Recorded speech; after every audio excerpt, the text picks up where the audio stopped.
اعوذ باللہ من الشیطان الرجیم بسم اللہ الرحمن الرحیم۔ ناظرین محترم السلام علیکم ورحمۃ اللہ وبرکاتہ۔ میں ہوں آپ کا میزبان محمد رئیس احمد۔ الحمدللہ قرآن کریم کے حوالے سے منفرد پروگرام اور ایک ایسا پروگرام کی جس میں تلاوت قرآن کریم، ترجمہ اور تفسیر پیش کی جاتی ہے، یعنی کہ پیغام قرآن۔ روزانہ آپ دیکھتے ہیں پاکستان کے وقت کے مطابق 7 بجے سے 8 بجے تک الحمدللہ یہ سلسلہ جاری رہتا ہے۔ 26ویں پارے کا تیسرا ربع آج تلاوت کیا جائے گا۔ سورہ فتح آج تلاوت کی جائے گی اور سورہ حجرات کی جانب بھی بڑھیں گے ہم، اور ابتدائی جو اس کا حصہ انشاءاللہ آج تلاوت میں شامل ہوگا، ترجمہ پیش کیا جائے گا اور تفسیر پیش کی جائے گی۔ تلاوت قرآن کریم کے لیے تشریف فرما ہے ممتاز و معروف قاری جناب قاری نعمان نعیمی۔ السلام علیکم ورحمۃ اللہ وبرکاتہ۔ وعلیکم السلام ورحمۃ اللہ وبرکاتہ۔ اور ناظرین محترم، ان آیات بینات کی تفسیر کے لیے تشریف فرما ہے ممتاز و معروف عالم دین علامہ مفتی محمد اسماعیل نورانی صاحب۔ السلام علیکم ورحمۃ اللہ وبرکاتہ۔ وعلیکم السلام ورحمۃ اللہ وبرکاتہ۔ آئیے ناظرین، قرآن کریم کی تلاوت کا آغاز ہو رہا ہے، اور وہ قرآن کے جو ہمارے ظاہر و باطن کو روشن کرتا ہے، منور کرتا ہے، اس کی تلاوت سننے کی سعادت حاصل کر رہے ہیں، اور تلاوت فرمائیں گے قاری نعمان نعیمی۔ بسم اللہ۔ اعوذ باللہ من الشیطان الرجیم، بسم اللہ الرحمن الرحیم۔ لقد رضي الله عن المؤمنين إذ يبايعونك تحت الشجرة فعلم ما في قلوبهم فأنزل السكينة عليهم وأثابهم فتحا قريبا۔ میں اللہ کی پناہ میں آتا ہوں شیطان مردود سے، اللہ ہی کے نام سے شروع کرتا ہوں جو نہایت رحم فرمانے والا بہت مہربان ہے۔ بے شک اللہ ایمان والوں سے اس وقت راضی ہو گیا جب وہ درخت کے نیچے آپ سے بیعت کر رہے تھے، سو اللہ جانتا تھا جو کچھ ان کے دلوں میں ہے، پس اللہ نے ان کے دلوں پر طمانینت نازل فرمائی اور ان کو عنقریب آنے والی فتح کا انعام دیا۔ ومغانم كثيرة يأخذونها وكان الله عزيزا حكيما۔ اور ان کو بہت سی غنیمتیں عطا فرمائی جن کو وہ حاصل کریں گے، اور اللہ بہت غلبے والا، بہت حکمت والا ہے۔ وعدكم الله مغانم كثيرة تأخذونها فعجل لكم هذه وكف أيدي الناس عنكم ولتكون آية للمؤمنين ويهديكم صراطا مستقيما۔ اور اللہ نے تم سے بہت سی غنیمتوں کا وعدہ کر لیا ہے جن کو تم حاصل کرو گے، پس یہ نعمت تو تم کو جلدی عطا فرما دی اور لوگوں کے ہاتھوں کو تم سے روک لیا، اور تاکہ یہ نعمت مومنوں کے لیے نشانی ہو جائے اور اللہ تمہیں صراط مستقیم پر ثابت قدم رکھے۔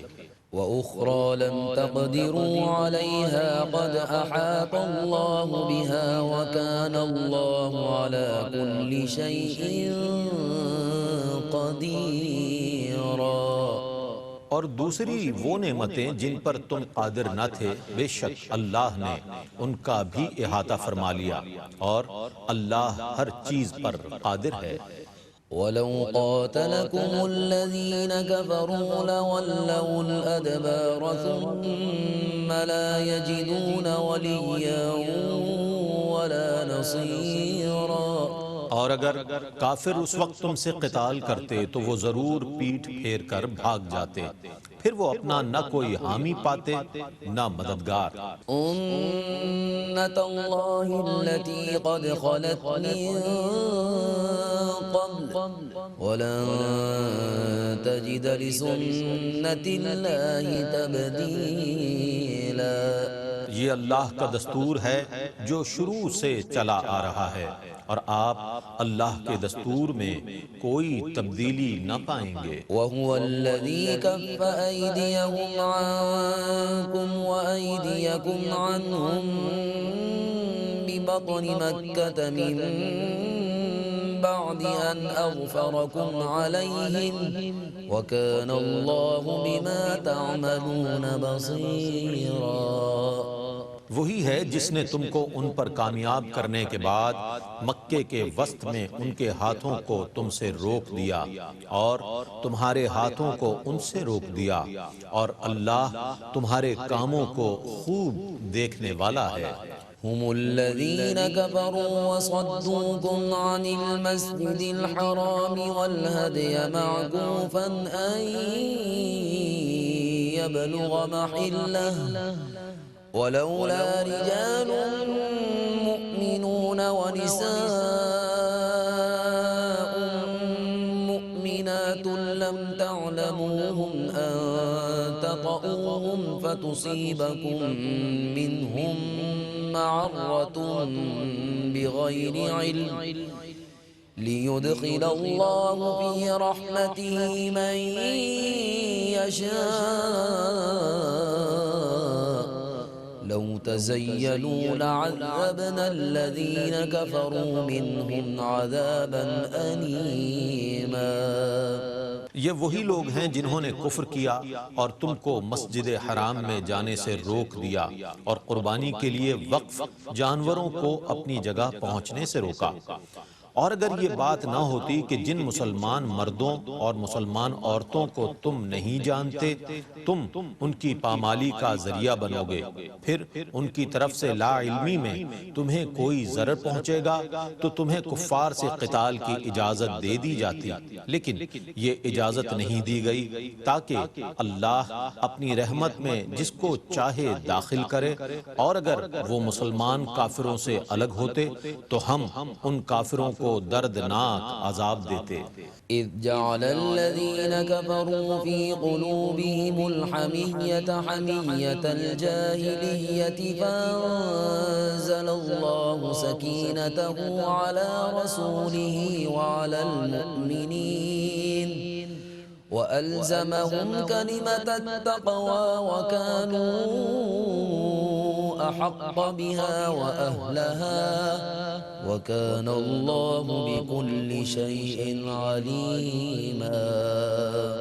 جب کافروں نے اپنے دلوں میں تعصب کو جگہ دی جو جاہلانہ تعصب تھا تو اللہ نے اپنے رسول پر طمانیت نازل کی اور مومنین پر، اور اللہ نے انہیں کلمہ تقوی پر مستحکم کر دیا، اور وہی اس کے زیادہ مستحق اور اہل تھے، اور اللہ ہر چیز کو خوب جاننے والا ہے۔ لقد صدق الله رسوله الرؤيا بالحق لتدخلن المسجد الحرام إن شاء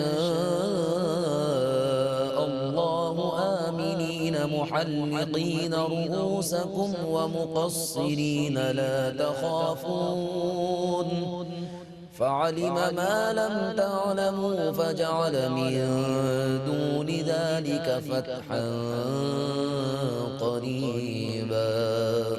بے شک اللہ نے اپنے رسول کو حق کے ساتھ سچا خواب دکھایا، تم انشاءاللہ ضرور مسجد حرام میں امن اور عافیت کے ساتھ داخل ہوگے، اپنے سروں کو منڈاتے ہوئے اور بال کترواتے ہوئے، تمہیں کسی کا خوف نہیں ہوگا، اللہ ان چیزوں کو جانتا ہے جن کو تم نہیں جانتے، سو اس نے اس سے پہلے ایک اور فتح مقدر کر دی۔ أرسل رسوله بالهدى ودين الحق ليظهره على الدين كله وكفى بالله شهيدا۔ وہی ہے جس نے اپنے رسول کو ہدایت اور دین حق کے ساتھ بھیجا تاکہ اس کو تمام دینوں پر غالب کر دے، اور اللہ اپنے رسول پر کافی گواہ ہے۔ محمد رسول الله والذين معه وشداء على الكفار رحماء بينهم تراهم ركعا سجدا يبتغون فضلا من الله ورضوانا سيماهم في وجوههم من أثر السجود ذلك مثلهم في التوراة ومثلهم في الإنجيل كزرع أخرج شطأه فآزره فاستغلظ فاستوى على سوقه يعجب الزراع ليغيظ بهم الكفار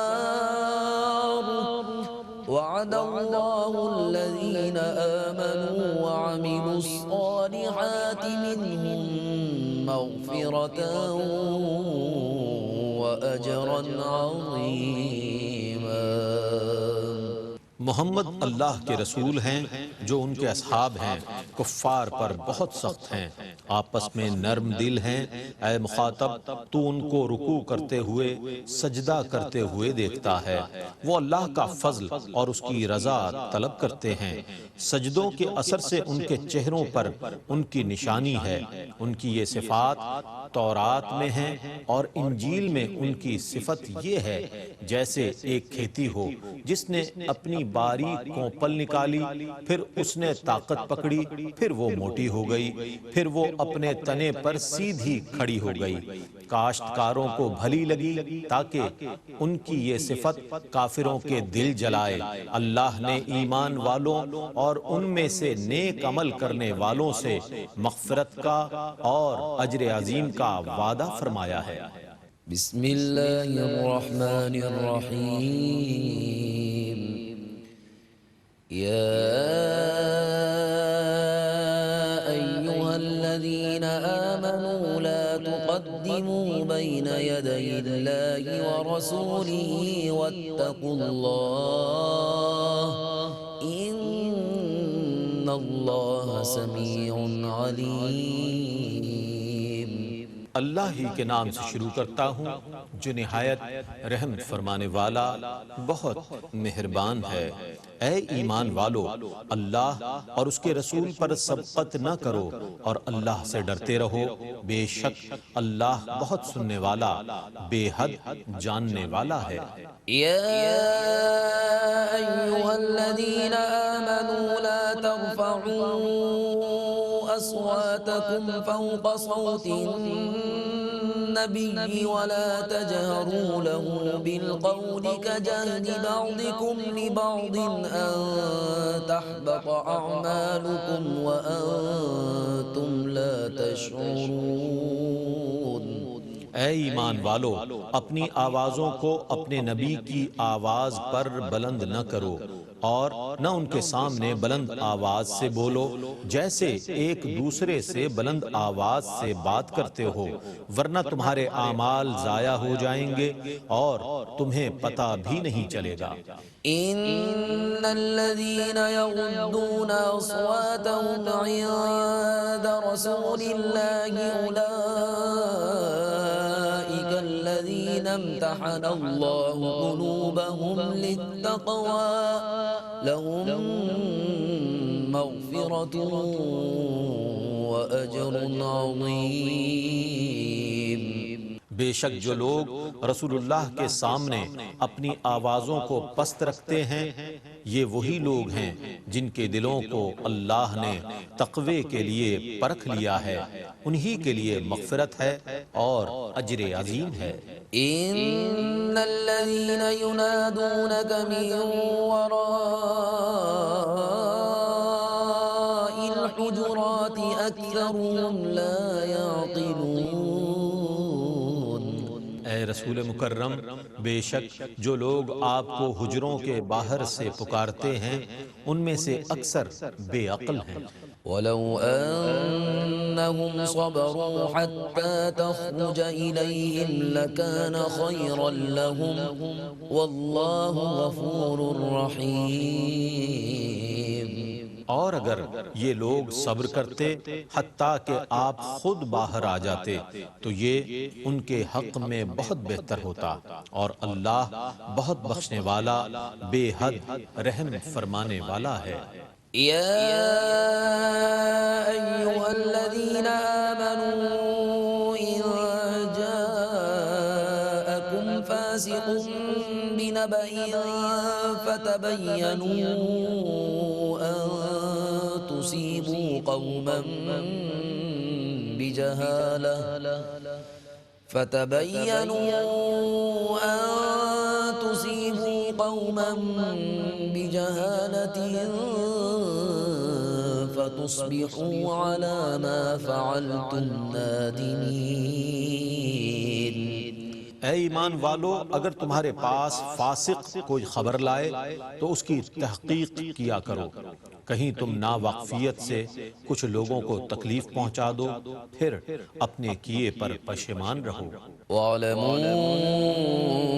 أَنَّ فِيكُمْ رَسُولَ اللَّهِ لو يطيعكم في كثير من الأمر لعنتم ولكن الله حبب إليكم الإيمان وزينه في قلوبكم وكره إليكم الكفر والفسوق والعصيان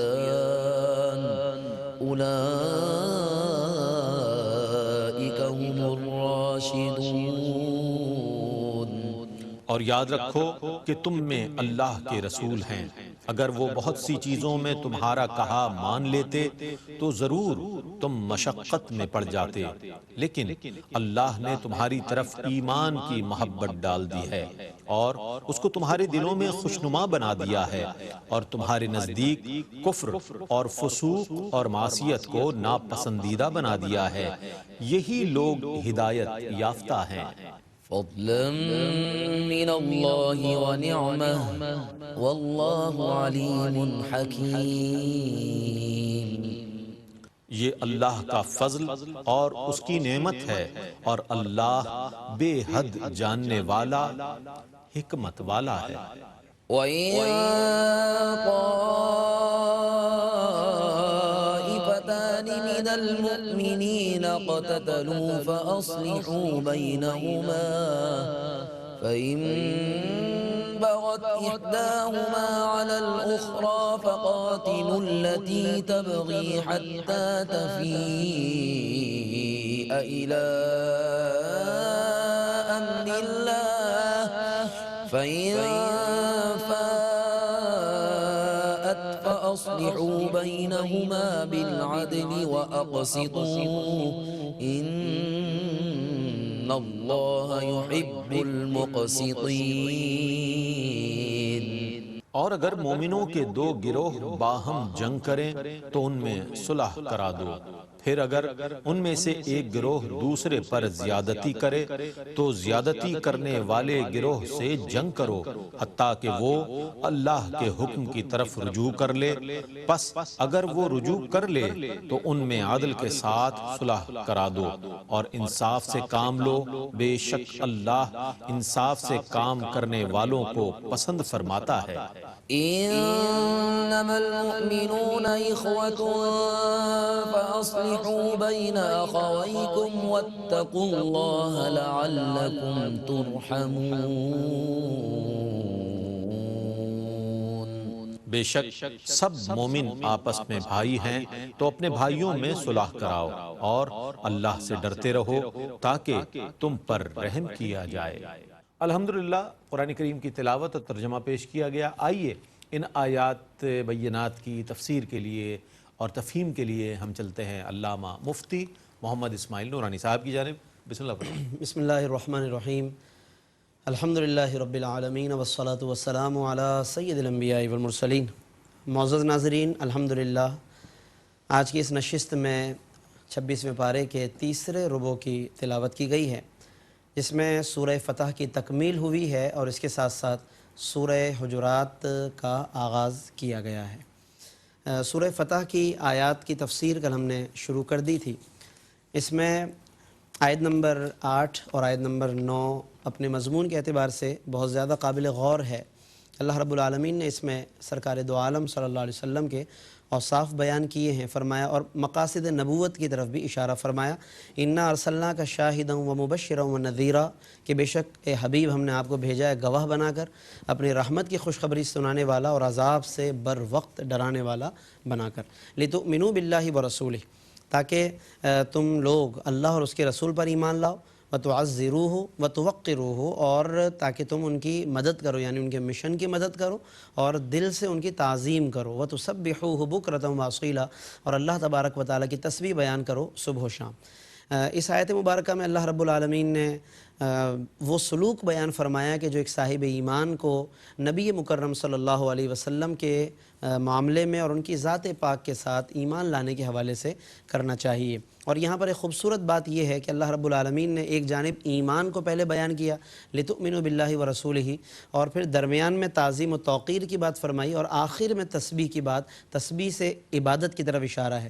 گویا کہ ایمان اور عبادت کے درمیان میں اللہ نے تعظیم و تکریم کو بیان کیا۔ اس سے علماء نے یہ استدلال کیا کہ تعظیم و تکریم ایک ایسی چیز ہے کہ جس کا ایک جز ایمان کے ساتھ ہے اور ایک جز عبادت کے ساتھ ہے۔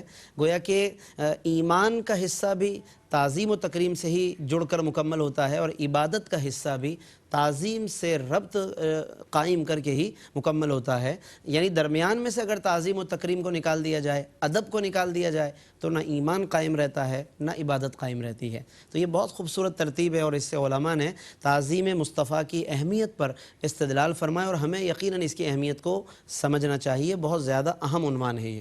پھر اس کے علاوہ آیت نمبر 10 میں آیت نمبر 10ویں میں اللہ رب العالمین نے بیعت الرضوان کا ناظرین ذکر فرمایا۔ بیعت رضوان یہ وہ بیعت کہ جو صلح حدیبیہ کے موقع پر پیش آئی، کہ جب حضرت عثمان غنی کو حضور علیہ السلام نے نمائندہ بنا کر اور کفار کے ساتھ مذاکرات کرنے کے لیے آپ صلی اللہ علیہ وسلم نے انہیں مکے کی طرف روانہ فرمایا، اور پیچھے اس طرح کی افواہ اڑا دی گئی کہ حضرت عثمان غنی کو شہید کر دیا گیا ہے۔ اس موقع پر حضور علیہ السلام نے حدیبیہ کے مقام پر ہی 1400 صحابہ کرام تقریباً موجود تھے یا اس سے زائد تھے، اور آپ صلی اللہ علیہ وسلم نے ان سب سے ایک درخت کے نیچے بیٹھے تھے، اور آپ صلی اللہ علیہ وسلم نے بیعت لی۔ تو اسی لیے اس درخت کو شجرہ بیعت کہتے ہیں، اور اس بیعت کو بیعت الرضوان اس لیے کہتے ہیں کہ اللہ نے اگلے ہی رکوع میں کہ جہاں سے آج تلاوت کا آغاز ہوا، لقد رضی اللہ راضی ہو گیا ہے ان لوگوں سے کہ جنہوں نے حضور سے بیعت کی ہے۔ تو وہ چونکہ رضامندی کا اعلان ہے، تو اس لیے اس کا نام بیعت الرضوان رکھا گیا ہے۔ اور اللہ نے اس بیعت کی کیا فضیلت بیان فرمائی کہ فرمایا ان الذین یبایعونک، اے محبوب جو آپ سے بیعت کرتے ہیں، انما یبایعون اللہ، وہ اللہ سے بیعت کر رہے ہیں۔ اور فرمایا ید اللہ فوق ایدیہم، ان کے ہاتھوں پر اللہ کا ہاتھ ہے، یعنی کہ اللہ رب العالمین نے براہ راست اپنے حبیب کے ہاتھ کو اپنا ہاتھ قرار دیا، اور حضور کے ساتھ معاملہ کرنے کو اپنے ساتھ معاملہ قرار دیا۔ یہاں سے یہ بات پتہ چلی کہ جب بیعت کرنا نبی سے اور نبی کے ہاتھ کی طرف، نبی کے ہاتھ پر اور نبی کی طرف رجوع کرنا، اللہ کی طرف رجوع کرنا ہے، نبی سے بیعت کرنا، اللہ سے بیعت کرنا ہے، تو نبی سے مدد طلب کرنا گویا کہ اللہ ہی سے مدد طلب کرنا ہے۔ نبی کی تعظیم کرنا اللہ ہی کی تعظیم کرنا، بلکہ نبی کا ذکر کرنا اللہ ہی کا ذکر کرنا ہے۔ تو ہمیں یہ ایسی کئی آیتیں ملیں گی قرآن میں کہ جہاں نبی کے معاملے کو اللہ نے اپنا معاملہ قرار دیا ہے۔ تو اس سے ہمیں یہ بات سیکھنی چاہیے کہ نبی صلی اللہ علیہ وسلم کی تعظیم و تکریم کے جتنے بھی معاملات ہیں وہ یقیناً اللہ تبارک و تعالیٰ کی تعظیم و تکریم میں ہی شمار کیے جاتے ہیں۔ پھر اس بیعت کی اہمیت کے ساتھ ساتھ یہاں پر ایک بات میں یہ بھی عرض کرتا چلوں کہ ید اللہ فوق ایدیہم، جب اللہ نے فرمایا ہے کہ اللہ کا ہاتھ ان کے ہاتھوں پر ہے، تو حضور علیہ السلام جب بیعت کر رہے تھے، تمام صحابہ کرام آپ صلی اللہ علیہ وسلم کے دست مبارک پر ہاتھ رکھ کر بیعت کر رہے تھے۔ اب حضرت عثمان غنی کا جب معاملہ آیا، وہ موجود نہیں تھے اس موقع پر، مکہ مکرمہ گئے ہوئے تھے اور کفار سے مذاکرات کرنے کے لیے نمائندہ بن کر گئے ہوئے تھے۔ تو جب حضرت عثمان غنی کا ناظرین بیعت کا معاملہ آیا کہ وہ موجود نہیں اور اتنی اہم فضیلت کے موقع پر موجود نہیں ہے، تو کتنی حیرت انگیز یہ روایت ہے اور کتنا عظیم مقام ہے سیدنا عثمان غنی کا کہ اس موقع پر حضور علیہ السلام نے اپنا ایک دست مبارک اپنے ہی دوسرے ہاتھ میں رکھ کر فرمایا اللہم ہاذہ ید عثمان، اے اللہ یہ عثمان کا ہاتھ ہے اور میں ان کی طرف سے بیعت کرتا ہوں۔ یعنی خود ہی حضور بیعت کر رہے ہیں اپنے دست مبارک پر حضرت عثمان غنی کی طرف سے۔ اور یہاں پر یہ بات بھی یاد رکھیے کہ بیعت ہمیشہ زندہ کی طرف سے کی جاتی ہے، جو جا چکا ہو دنیا سے اس کی طرف سے نہیں۔ تو اس کا مطلب حضور علیہ السلام کو یہ علم تھا کہ عثمان کے بارے میں جو افواہ اڑائی گئی وہ محض ایک افواہ ہے۔ حضرت عثمان غنی کی طرف سے آپ صلی اللہ علیہ وسلم کا بیعت کرنا اس بات کی دلیل ہے کہ آپ کو اپنے غلام حضرت عثمان غنی کے بارے میں علم تھا اور اندازہ تھا۔ بلکہ اس کی ایک اور بین دلیل یہ ہے کہ ادھر حضرت عثمان غنی کو جب کفار نے کہا کہ آپ چاہیں تو طواف کر لیں، تو حضرت عثمان غنی نے کیا کہا کہ میں اپنے نبی کے بغیر کیسے طواف کر لوں، بلکہ یہاں تک کہا کہ اگر 10 سال تک بھی تم نبی کو حدیبیہ کے مقام پر روکے رکھو تو عثمان کی مجال نہیں کہ وہ نبی کے بغیر طواف کر لیں۔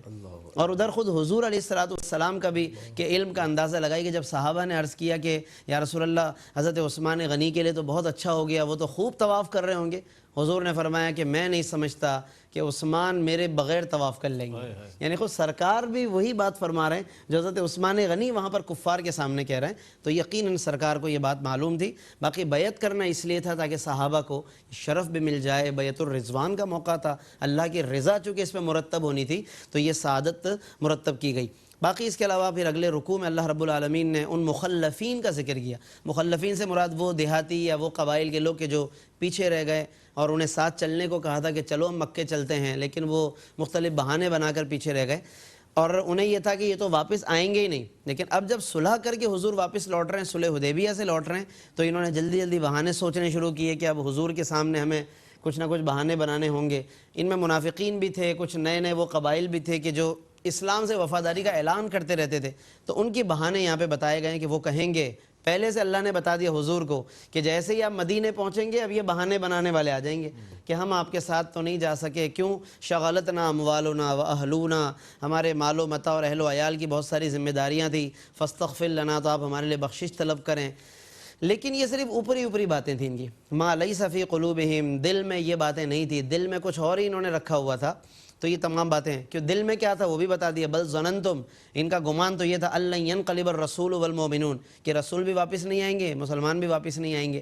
تو یہ اس طرح کی باتیں سوچتے رہتے تھے۔ اللہ تبارک و تعالیٰ نے اپنے حبیب کو ان کی پوری کیفیت بتا دی، حتیٰ کہ جب کبھی کسی جہاد سے مال غنیمت کا معاملہ آتا تو اب یہ تیزی سے کہتے تھے کہ ذرونا نتبعکم، کہ اب ہم تمہارے ساتھ چلنا چاہتے ہیں تاکہ مال غنیمت میں ہمیں کچھ حصہ مل جائے۔ تو یہاں پر ان مخلفین کا ذکر کر کے ہم اہل ایمان کو توجہ دلائی گئی کہ ہم ہیلے بہانوں کا شکار نہ ہوں۔ جب کبھی دین کے لیے وقت آئے، دین پر کوئی وقت آئے، تو ہم جو ہو سکتا ہے ہم سے، ہم اس کے لیے کوشش کریں۔ ہیلے بہانے والوں میں ہم اپنے آپ کو شامل نہ کریں کہ اللہ نے انہیں ہرگز پسند نہیں فرمایا۔ باقی اس کے علاوہ ناظرین، جب ان ہیلے بہانے والوں کا جب ذکر آیا اور ان کی مذمتیں نازل ہوئی تو آپ دیکھیں کہ مسلمانوں میں جو معذورین تھے، پاؤں سے معذور، آنکھوں سے معذور، ایسے لوگ جو جہاد میں نہیں جا سکے، حضور کے ساتھ سفر نہیں کر سکے، انہیں خوف لاحق ہوا کہ کہیں اللہ تعالیٰ ہم سے بھی ناراض نہ ہو۔ تو یہ خوف خدا کی کیفیت ہے۔ اللہ نے فرمایا لیس علی الاعمی حرج، نابینا پر کوئی حرج نہیں ہے، ولا علی الاعرج حرج، اور جو پاؤں سے معذور ہے اس پر بھی فرمایا کوئی حرج نہیں، ولا علی المریض حرج، اور بیمار پر بھی کوئی حرج نہیں۔ تو ان کا مقام اور ان کا ذکر اللہ نے اس انداز سے فرمایا۔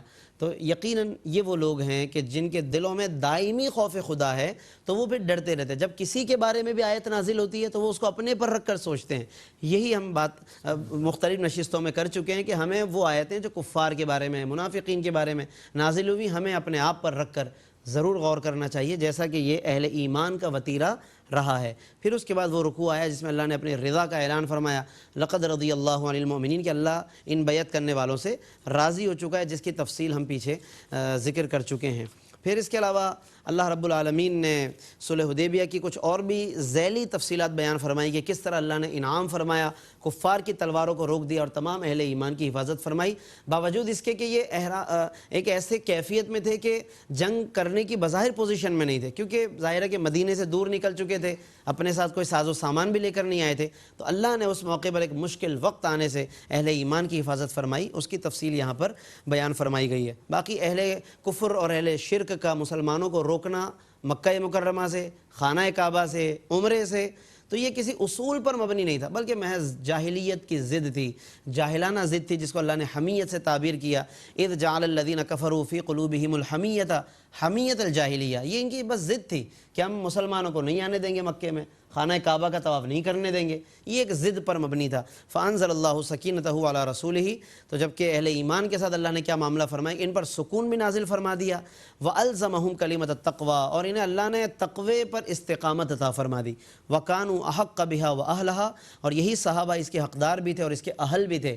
یہاں پر یہ بات غور طلب ہے کہ اللہ نے صحابہ کو اہل قرار دیا ہے، اہل قرار دیا ہے، حقدار تقوی قرار دیا ہے۔ تو معلوم ہوا کہ صحابہ کی تعریف کرنا، انہیں اہل قرار دینا، یہ اللہ تبارک و تعالیٰ کی سنت ہے۔ تو ایک صاحب ایمان کہ جو ایمان کا دعویٰ کرتا ہے اس کا طریقہ بھی یہی ہونا چاہیے کہ وہ صحابہ کی تعریف کرے، وہ صحابہ کو اہل کہے اپنے منہ سے، انہیں تقوی والا کہے اور ان کی تعریف بیان کرے جیسا کہ اللہ تبارک و تعالیٰ نے ان کی تعریف فرمائی ہے۔ پھر اس کے بعد اللہ رب العالمین نے اس خواب کا اشارہ فرمایا کہ جو نبی کریم صلی اللہ علیہ وسلم نے حدیبیہ کے مقام، یعنی ویسے تو مکہ جا رہے تھے لیکن حدیبیہ کا ہم ذکر یوں کرتے ہیں کہ اس مقام پر روکا گیا، اس کی طرف جانے سے پہلے حضور نے ایک خواب بیان کیا کہ میں نے خواب میں دیکھا ہے کہ ہم مسجد الحرام میں داخل ہو رہے ہیں، طواف کر رہے ہیں، حلق و تقصیر کا ذکر کیا۔ اب جب یہ صلح حدیبیہ یعنی یہ موقع صلح میں بدل گیا اور طواف وغیرہ نہیں کر سکے تو صحابہ نے عرض کیا حضور آپ نے ہمیں خواب سنایا تھا تو اس کا کیا ہوا؟ تو حضور علیہ السلام نے فرمایا کہ میں نے یہ تو نہیں کہا تھا کہ اسی سال یہ پورا ہوگا۔ تو اللہ نے وہی بیان کیا لقد صدق اللہ رسولہ الرؤیا بالحق، بے شک اللہ نے وہ وعدہ سچ کر دکھایا، یعنی یہ سچا خواب ہے، یہ سچا خواب ہے، ضرور تم داخل ہوگے مسجد الحرام میں انشاءاللہ آمینین، امن کے ساتھ، محلقین رؤوسکم ومقصرین، اور حلق و تقصیر کے ساتھ، یعنی بعض لوگ حلق کراتے ہوئے بعض لوگ تقصیر کراتے ہوئے۔ تو یہ تمام باتیں اللہ رب العالمین نے اس میں ارشاد فرمائی۔ پھر اس کے بعد اس کی آخری آیت میں اللہ رب العالمین نے اپنے حبیب کا نام لے کر ذکر فرمایا، آپ کی رسالت کا بیان کیا محمد الرسول اللہ کہہ کر، اور پھر صحابہ کے اوصاف بتائے کہ جو سعادت مند آپ کے ساتھ ہیں وہ کفار پر سخت ہیں اور آپس میں بڑے رحم دل ہیں، یہ ہو حلقہ یاراں تو برشم کی طرح نرم، رزم حق و باطل ہو تو فولاد ہے مومن۔ یہ اللہ رب العالمین نے صحابہ کے اوصاف بیان فرمائے، ان کا رکوع سجود بیان کیا اور ان کے چہروں کا نور بھی بتایا ہے۔ سیماہم فی وجوہہم من اثر السجود، سجدے کے اثر سے ان کے چہرے بڑے پر نور ہیں۔ بعض لوگ اس سے پیشانی پر کوئی نمایاں بلیک کلر کا نشان سمجھتے ہیں، تو علماء نے اس کا رد کیا ہے کہ ضروری نہیں کہ اس طرح کا نشان ہو، وہ تو کسی ایسے کو بھی نکل آتا ہے جس نے کچھ بھی نہ کیا ہو، تو یہ لازم نہیں ہے۔ ہاں اچھے تقوی والوں کو بھی وہ نشان نمودار ہو جاتا ہے، لیکن علماء نے فرمایا کہ اصل اس سے چہرے کی وہ نورانیت مراد ہے کہ جو اللہ تبارک و تعالیٰ انہیں کشش کی صورت میں عطا فرماتا ہے۔ تو یہ صحابہ کے اوصاف مسلسل اللہ رب العالمین نے اس صورت میں بیان کیے۔ آج کی اس تلاوت میں ناظرین سورہ حجرات بھی تلاوت کی گئی کچھ حصہ، لیکن چونکہ اس کی تلاوت ابھی جاری ہے تو انشاءاللہ کل کی نشست میں ہم سورہ حجرات کی تفسیر کا آغاز کریں گے، یعنی اس کا کچھ اختصار کے ساتھ ذکر کریں گے اور مزید جو اس پارے میں صورتیں ہیں اس کا بیان کریں گے۔ اللہ تبارک و تعالی ہمیں قرآن کریم کے مضامین میں غور و فکر کرنے اور اس پر عمل کرنے کی توفیق عطا فرمائے، آمین۔ وآخر دعوانا ان الحمدللہ رب العالمین۔ بہت شکریہ مفتی صاحب، بہت خوبصورت انداز میں آپ نے تفسیر بیان فرمائی۔ ناظرین محترم، آج جیسا کہ عرض کیا گیا تھا کہ سورہ حجرات کا آغاز ہو جائے گا، آج ضرورت اس بات کی ہے کہ پورے قرآن کو پڑھا جائے، مختلف سورہ مبارکہ کو اور پورے قرآن کو، لیکن امت مسلمہ کو چاہیے کہ سورہ حجرات کو بطور خاص مطالعہ کرے، اس کی تلاوت کرے، اس کا ترجمہ اور تفاسیر پڑھے۔ اس کی وجہ یہ ہے کہ آج جو پوری دنیا میں صورتحال ہے اس کے بعض واقعات ایسے ہوتے ہیں کہ مسلمانوں کے جو جذبات جو ہیں وہ مجروح ہوتے ہیں، تو معلوم ہو مسلم امہ کو مقام مصطفیٰ کیا ہے، عظمت مصطفیٰ کیا ہے، اور آداب بارگاہ رسالت مآب صلی اللہ علیہ وآلہ وسلم کس طرح قرآن کریم کی اس سورہ مبارکہ میں اللہ تعالیٰ نے جو ہے ہمارے لیے عنایت فرمائے ہیں، جسے ہمیں پڑھ کر معلوم ہو سکتا ہے کہ مقام مصطفیٰ صلی اللہ علیہ وآلہ وسلم کیا ہے۔ اللہ تعالیٰ سے دعا ہے کہ اللہ تعالیٰ ہمارے اس اہتمام کو، ARYQ TV کے اس انتظام کو اپنی بارگاہ میں قبول فرمائے، قرآن کریم کا عرفان نصیب فرمائے اور قرآن کریم کا فیضان ہمیں اور آپ کو عطا فرمائے۔ اس کے ساتھ ہی اپنے میزبان محمد رئیس احمد کو اجازت دیجیے، اللہ حافظ۔